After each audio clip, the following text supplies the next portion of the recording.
नमस्कार मित्रों, मैं आपका astro friend, astro divine light channel में आपका बहुत-बहुत हार्दिक अभिनंदन करता हूँ मित्रों। जैसे कि हमारी बेसिक एस्ट्रोलॉजी की सीरीज़ चल रही है और आप सभी का लगातार हमें आप सभी का आशीर्वाद, आप सभी का स्नेह हमें लगातार मिल रहा है।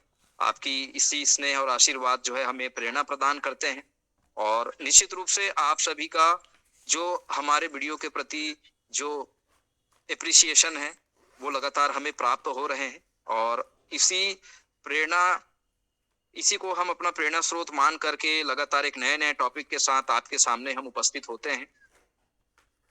अगर आप हमारे चैनल में नए हैं, तो हमारे चैनल को लाइक करिए, सब्सक्राइब करिए, शेयर करिए मित्रों। और जो आपके सुझाव होंगे, अमूल्य सुझाव है, उन सुझावों का भी बहुत-बहुत हम अ, उसका स्वागत करते हैं और निश्चित रूप से आपके सुझावों को लेकर हम एक उस सुझावों के ही बेस पर हम जो है वीडियो बनाते हैं।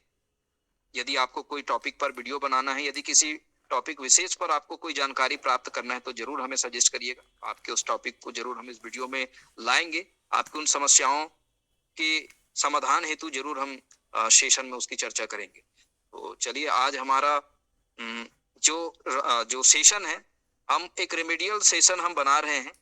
जैसे हम 9 ग्रहों से संबंधित क्या-क्या उपाय हम कर सकते हैं। आज हम उसी के बारे में हम बताने जा रहे हैं क्योंकि पिछले जो बेसिक एस्ट्रोलॉजी की वीडियो में हमने आप सभी को ये बताया कि ये जो बेसिक एस्ट्रोलॉजी की जो हमारी जो सेशन है, हमारी जो क्लास है, वो क्लास जो है अ, हम लगातार आप सबको हम बता रहे हैं और जो बुनियादी बातें हैं, वो आप हमारे वीडियो में जा कर के आप यूट्यूब चैनल में आप जा कर के उन बुनियादी चीज़ों को आप सीख सकते हैं। उन वीडियो को आप बार-बार यदि देखते हैं, तो निश्चित रूप से कोई भी कॉन्सेप्ट जो है वो आपको समझ में आएगा। थोड़ी-सी कठिनाई ज़रूर हो सकती है, थोड़ा-सा दिक्कत हो सकता है और उन दिक्कतों के चलते आपको थोड़ी-सी परेशानी ज़रूर होगी, लेकिन बार-बार यदि आप वीडियो देखते रहेंगे, तो निश्चित रूप से वो चीज़ें आपको समझ में आएगी। तो बेसिक चीज़ों में तो हमेशा मैंने पहले ही आपको हिंट कर दिया था कि 12 राशि और 12 जो उसके स्वामी हैं, उसको आपको याद करना है और 9 ग्रहों को आपको याद होना चाहिए, ठीक है? उसके अलावा जो 27 नक्षत्र है, उसको भी आप कहीं नोट डाउन करके रखिए क्योंकि ये सब चीज़ें जो है ना वो बार-बार प्रयोग में आते जाएँगे और हमने 12 राशियों के बारे में आपको बताया, 12 राशि के स्वामी के बारे में आपको बताया, प्रत्येक भावों को जो शास्त्रीय नाम दिए गए हैं, उनके बारे में हम बताया। विभिन्न भावों में ग्रहों के उच्च के और नीच के कौन सा ग्रह उच्च के होते हैं और कौन सी राशि में कौन से ग्रह नीच के होते हैं, इसके बारे में भी हमने आपको बताया। इसके अलावा ग्रहों के कारकत्व के आधार पर हमने आपको समझाने का प्रयास किया। ग्रहों का जो विशेष नाम है लग्नेश से लेकर के व्ययेश तक, इसके बारे में भी हमने बताया। उसके बाद ग्रहों के दिग्बल के बारे में आपको बताया कि कौन से ग्रह दिग्बली होते हैं और उनका क्या फल कथन शास्त्रकारों के द्वारा कहे गए हैं।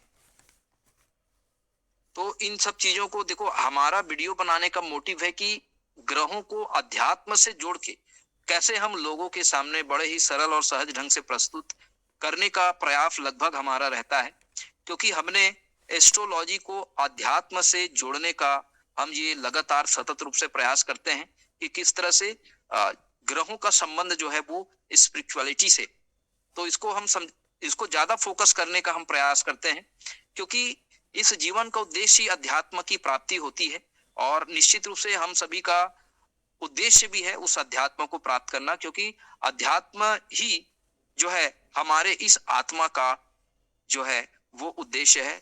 हमारा उद्देश्य है जीवन का कि आत्मज्ञान प्राप्त करना, अर्थात अध्यात्म ज्ञान। यही अध्यात्म ज्ञान जो है वो हमें कोई भी नॉलेज को इम्प्लीमेंट करने के लिए वो प्लेटफॉर्म हमें प्रदान करते हैं।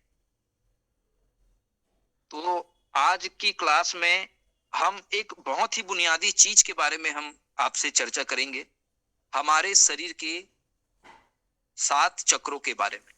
जी हाँ विद्यार्थियों, आज के इस सेशन में हम 7 चक्रों के बारे में आपको समझाने का प्रयास करेंगे। सबसे पहला जो हमारा चक्र होता है, जिसको हम बोलते हैं मूलाधार चक्र। अब ये मूलाधार चक्र जो है वो कहाँ पड़ी होती है? मूलाधार चक्र जो है ये हमारे अष्टम भाव में पड़ी होती है। क्योंकि अष्टम भाव क्या है? अगर जीवन में हमें कोई भी दुख हमारे जीवन में आता है, कोई भी कठिनाई हमारे जीवन में आता है, तो तभी हमारा अष्टम भाव क्या होता है? एक्टिवेट होता है। और जब अष्टम भाव एक्टिवेट होता है तो अष्टम भाव के एक्टिवेशन से हमारा जो मूलाधार जो चक्र अष्टम भाव में ही पड़ी होती है, ये लेटेंट फॉर्म में पड़ी होती है अष्टम भाव में। तो जब हमें दुख होता है ना, तो फिर हम हमारे मन में केवल उस परमात्मा के सिवाय और कोई दूसरा सोचता नहीं है। हम उस परमात्मा को बहुत डिवोटेड होके उसको हम याद करते हैं, ताकि वो परमात्मा की कृपा हमारे ऊपर हो। और सही मायने में जब हमें कष्ट होता है ना, तो बहुत ज्यादा हम भावुक होकर के, बहुत ज्यादा समर्पित भाव से उस परमात्मा को याद करते हैं। तो अब उस परमात्मा को याद करते समय हम परमात्मा का नाम लेते हैं, परमात्मा के जो मंत्र है हम उसका प्रयोग करते हैं, ग्रहों के मंत्र का प्रयोग करते हैं। तो वो जो मंत्र का जैसे ही हम प्रयोग करते हैं, तो उस मंत्र का हीलिंग होता है हमारे मूलाधार चक्रों में। आपने देखा होगा कि उस कंडीशन में हम उस परमात्मा को,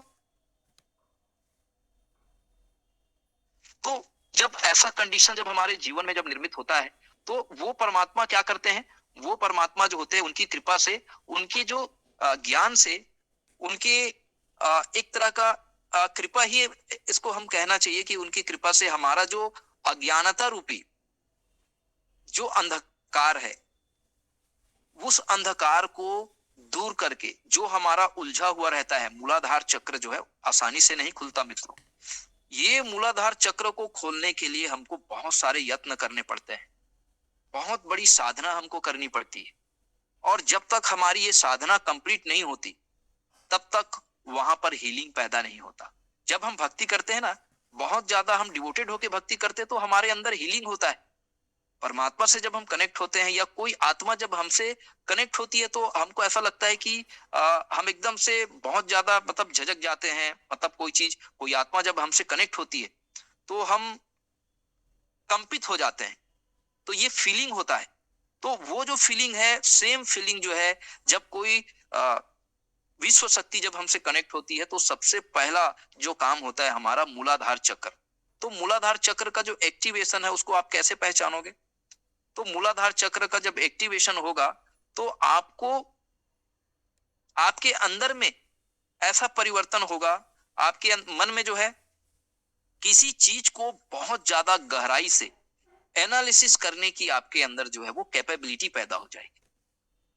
और आप जब पूजा पूजा करने का जो आपका स्टाइल था, पहले आप जो है पूजा को बहुत नॉर्मल वे से करते थे, लेकिन अब जो है पूजा को जब आप शुरुआत करेंगे, तो निश्चित रूप से बहुत ज्यादा आपके अंदर डिवोशन जो है वो बढ़ जाएगा, कंसंट्रेशन आपका बढ़ जाएगा। और कहीं ना कहीं मूलाधार चक्र जब एक्टिव होता है, तो हमारी बातें जो है ना, परमात्मा सुनना शुरू कर देते हैं। हमारी अर्जी बिनती जब हम किसी के लिए प्रार्थना करते हैं, तो वो प्रार्थना जो है वो स्वीकार होना शुरू हो जाता है। तो ये जो चक्र का जो हीलिंग होता है ना, तो इस तरह के हमारे अंदर फीलिंग्स पैदा होते हैं। फिर हम उस भक्ति के पराकाष्ठा तक हम अपने इस आत्मा को पहुंचाना चाहते हैं, हमें आनंद की प्राप्ति होना प्रारंभ हो जाती है। अब हम मूलाधार चक्र से थोड़ा सा ऊपर उठते हैं। मूलाधार चक्र से थोड़ा सा ऊपर उठेंगे तो स्वादिष्ठान चक्र आएगा। मतलब ये हमारे, अब हमने क्या कर लिया? हम अपने इंद्रियों पर हमने काबू प्राप्त कर लिया। मूलाधार चक्र का एक्टिवेशन का मतलब है कि हमने अपने इंद्रियों पर हमने काबू पा लिया। हमारे अंदर हमने काम, क्रोध, मद, लोभ, ईर्ष्या, द्वेष सबसे हमने जीतना जो है वो प्रारंभ कर दिया, क्योंकि अब ये मनोविकार हमारे ऊपर हावी नहीं होंगे। अब ये चक्र ऊपर बढ़ेगा, अब हमारा स्वादिष्ठान चक्र आएगा। अब स्वादिष्ठान चक्र आने के बाद हम और ज्यादा परमात्मा के प्रति हमारे मन में डिवोशन की भावना आएगी। और अब हमारे अंदर वो मनोविकार धीरे धीरे क्या होते जाएंगे? छटते जाएंगे, दूर होते जाएंगे। हमें परमात्मा की कृपा प्राप्त होती जाएगी, हमारा मन पवित्र होते जाएगा।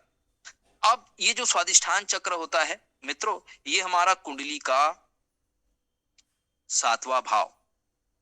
अब 7वां भाव में क्या होता है? आप 7वां भाव में देख रहे हो, 7वां भाव में सूर्य जो है उसको नीच के रखे गए हैं शास्त्रकारों। मैं आपको अष्टम भाव की तरफ लेके चलता हूं। अष्टम भाव में किसको नीच कर रखे गए हैं? चंद्रमा को। वृश्चिक राशि में चंद्रमा को क्यों नीच के रखे गए हैं? क्योंकि सब साधना जब हम करते हैं ना, तो सबसे पहले हमको हमारे मन को नियंत्रित करना होता है, क्योंकि साधना तो मन से ही की जाती है। और जब मन में वो भाव आएगा तभी हम साधना करेंगे। अब मन तो है बड़ा चंचल, जब भी हम साधना करेंगे तो सबसे ज्यादा तकलीफ किसको होगा? मन को होगा। इसलिए शास्त्रकारों ने साधना के समय सबसे ज्यादा मन को गति देने की बात की गई है। तो मन को सबसे पहले अपने को क्या करना है? मन को ही अपने को सही दिशा में हमने को क्या करना है? उसको लेके जाना है। और सही दिशा में जब हम मन को लेके जाएंगे तो वो हमारा मन जो है हमें उस साधना के प्रति हमारे अंदर डिवोशन पैदा करेगा। अब जब मन हमें डिवोशन पैदा करेगा तो तभी हम उस परमात्मा प्राप्ति की दिशा में आगे बढ़ सकते हैं। और जब उस परमात्मा प्राप्ति की दिशा में हम आगे बढ़ेंगे तभी हमारे अंदर वो जो यूनिवर्स में जो सुपर नेचुरल है, जो लाखों स्पिरिट है, फिर वो हमसे कनेक्ट होना शुरू कर देगी। तो इस तरह से पहले अष्टम भाव का मूलाधार चक्र जो है वो पहले लेटेंट फॉर्म में होता है, तो वो सबसे पहले एक्टिवेट होता है। फिर उसके बाद हमारा स्वादिष्ठान चक्र, कुंडली का सप्तम भाव, और स्वादिष्ठान चक्र में क्या है? सूर्य डेबिलिटेट होता है और शनि जो है ऊंच का होता है। तो ऊंच का जो शनि होता है, ऊंच का ये जो शनि है, वो शनि शनि ही तो साधना देता है। हम क्या करते हैं? प्राणों का आयाम करते हैं, हम साधना करते हैं। शनि हमें तप प्रदान करता है, शनि हमें साधना देता है। अब यहाँ पर जो सूर्य की जो ऊर्जा है, जो स्वादिष्ठान चक्र में जो ऊर्जा लेटेंट फॉर्म में जो मौजूद होती है, अब उस ऊर्जा को अपने को क्या करना है? और आगे बढ़ाना है। उस ऊर्जा को अपने को क्या करना है? उस ऊर्जा को अपने को नाभि चक्र तक लेके जाना है। और ये नाभि चक्र जो है वो चंद्रमा का स्थान होता है।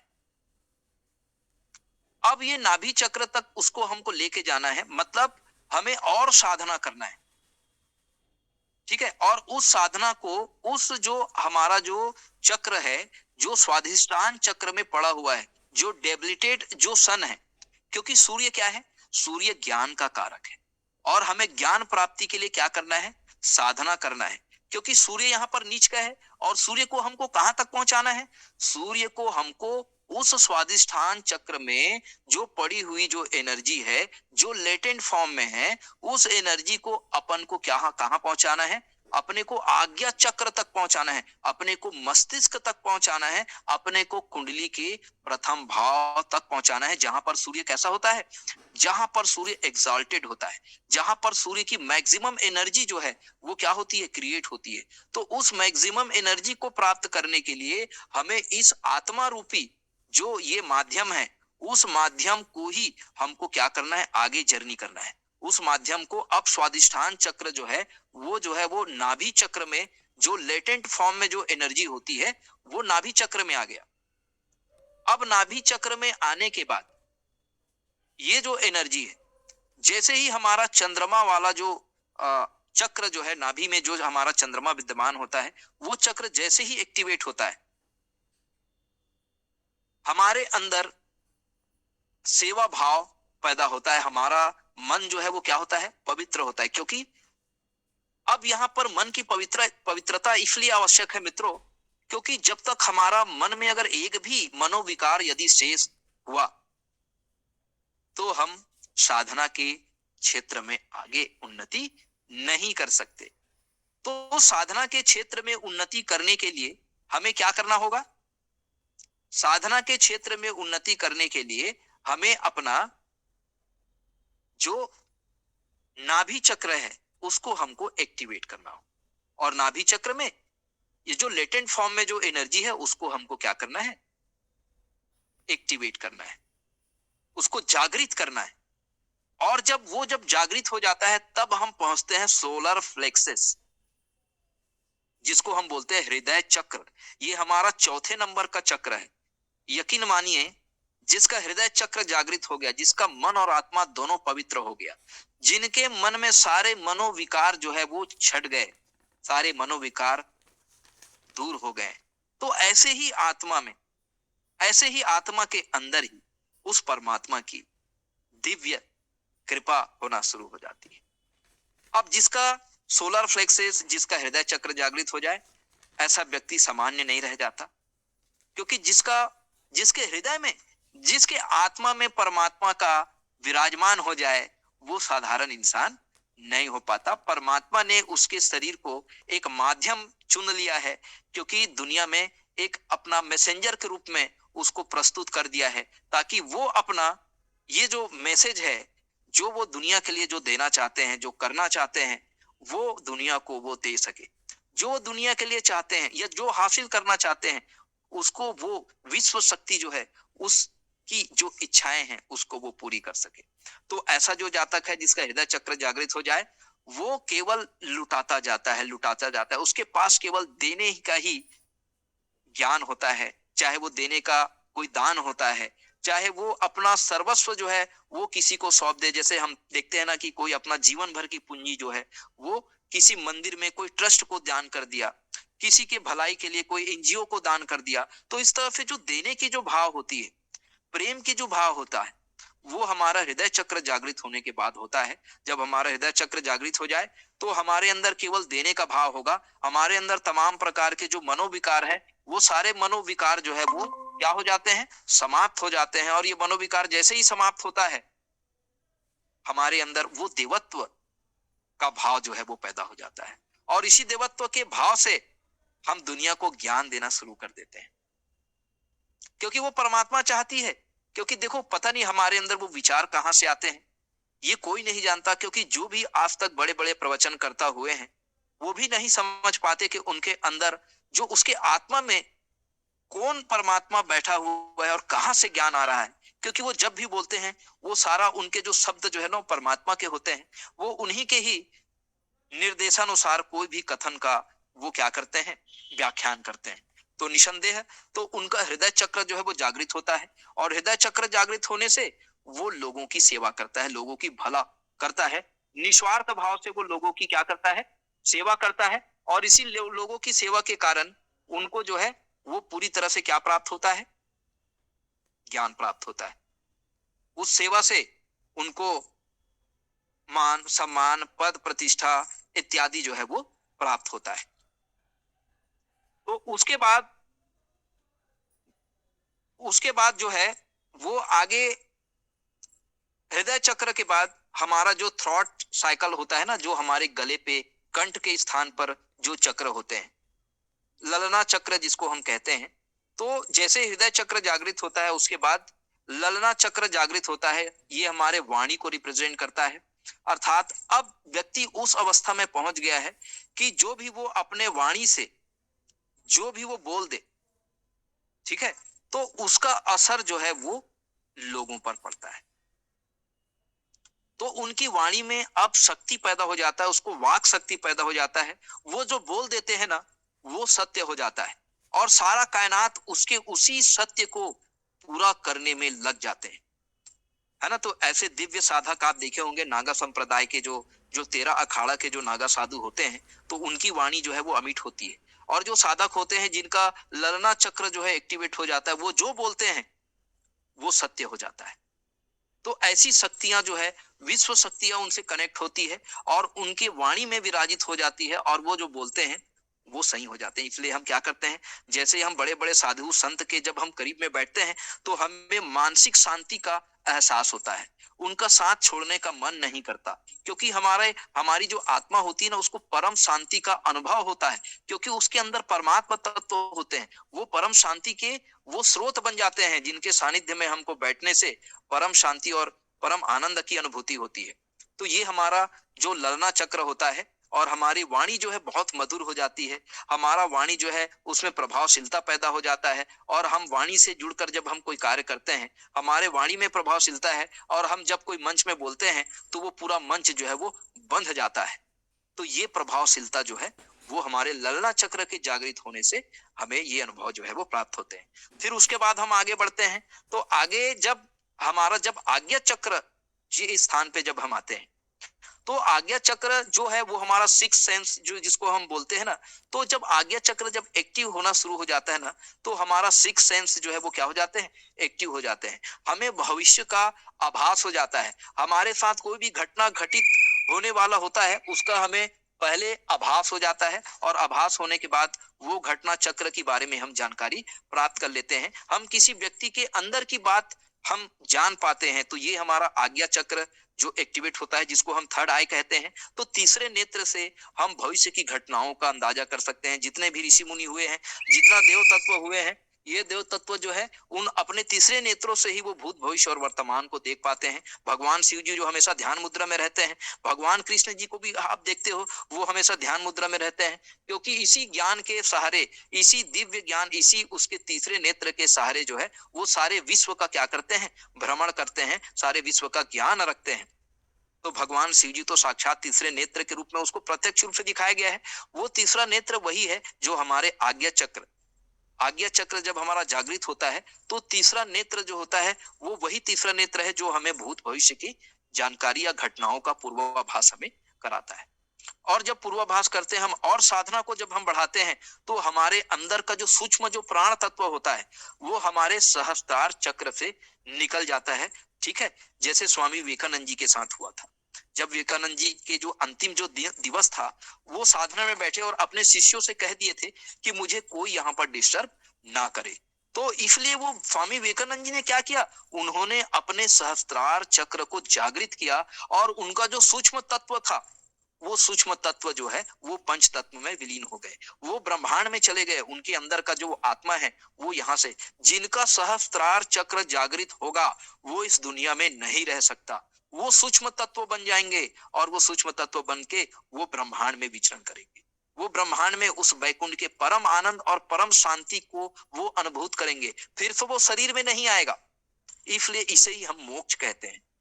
जो हमारे स्वामी विवेकानंद जी ने जिस चीज को महसूस किया, जिस साधना को उन्होंने दुनिया को दिया, उसी साधना को हमारे ऋषि मुनि के माध्यम से, हमारे संतों के माध्यम से आज हम लोगों को बता पा रहे हैं।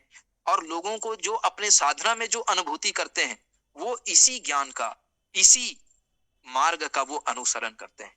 निश्चित रूप से ये जितने जो 7 चक्र जो एक्टिवेशन का कार्य है, ये गुरु कृपा से संभव है मित्रों। और गुरु कृपा के अलावा उस परमात्मा की भी विशेष कृपा होती है, और पूर्व जन्मों के हमारे अच्छे संस्कार और अच्छे कर्म भी होते हैं कि पूर्व जन्म में कोई साधना हम आधे अधूरे किए रहते हैं, तो वो साधना हम इस जन्म में कंप्लीट करते हैं मित्रों। तो इस तरह से हमने आज चक्रों का जो एक्टिवेशन हुआ है, जो हमारे अंदर लेटेंट फॉर्म में है, क्योंकि पूर्व जन्म में जो साधना किए हैं कहीं ना कहीं वो हमारे अंदर सुसुप्त अवस्था में है। तो इसलिए एक और मैं एग्जांपल आपको दूंगा, हनुमान जी। हनुमान जी को अपने शक्ति के बारे में भान नहीं था, लेकिन जब जामवंत ने हनुमान जी को कहा कि आपके अंदर वो 7 चक्र में जो सुसुप्तावस्था में आपकी शक्तियां हैं, उन सुसुप्तावस्था की शक्तियों को आप जागृत करो, आप साधना करो, तभी आप अपने शक्ति को पहचानोगे।